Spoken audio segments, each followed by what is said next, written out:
जय जगन्नाथ जय माँ सरला मेष राशि अगस्ट मासर राशिफल आम आज कहवा।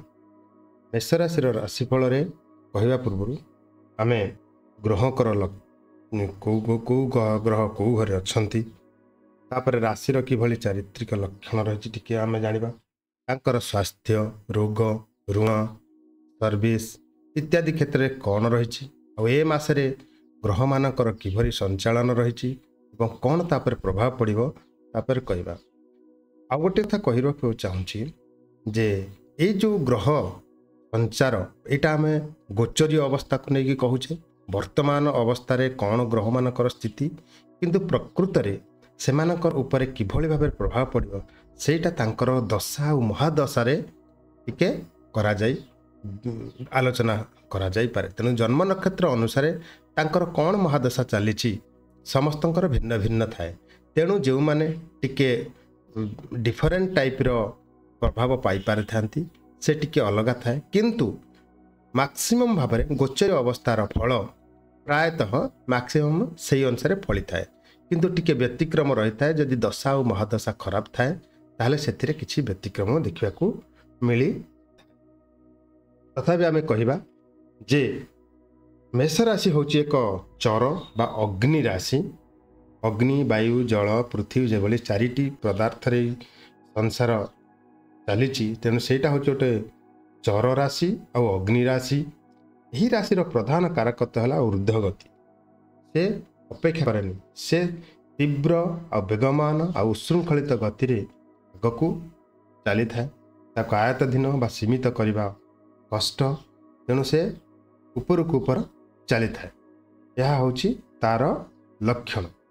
तथापि कहबा आमे जे यही मेष राशि है तीनोटी नक्षत्र गोटे है आमर अश्विनी नक्षत्र दीजा नक्षत्र और कृत्तिका नक्षत्र जे कौन सी नक्षत्र होते ना कहीं आपण समस्त यही राशि फलटी प्रযোज्य रहिबो। तेणु ग्रह मानकर गोचर कहबा मंगल होउछंती आपणकर इष्ट। मेष राशि इष्ट होउछंती किए से होउछंती मंगल आपणकर अधिपति।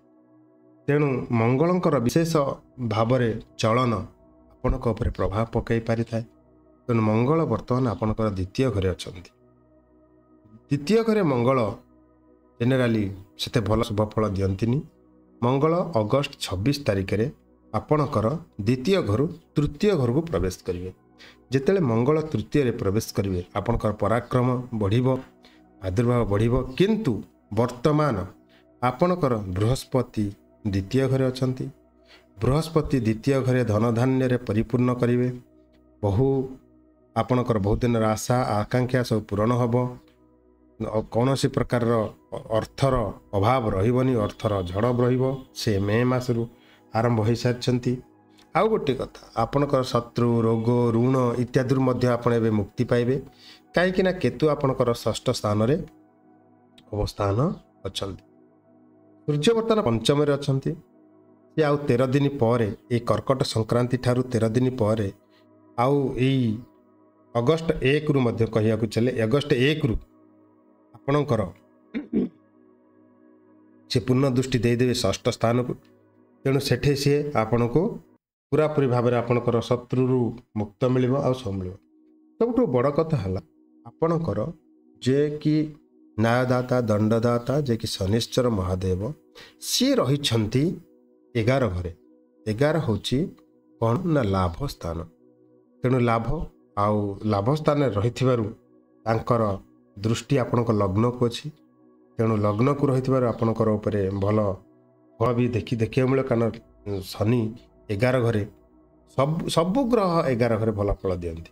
तेणु शनि 11 घरे आपणकर अछंती। तेणु आपण ए समय जदि खनिज पदार्थ तेल लुहा विदेश यात्रा ये सब जिनस आप करते आप निश्चित भाव में सफल पाइबे।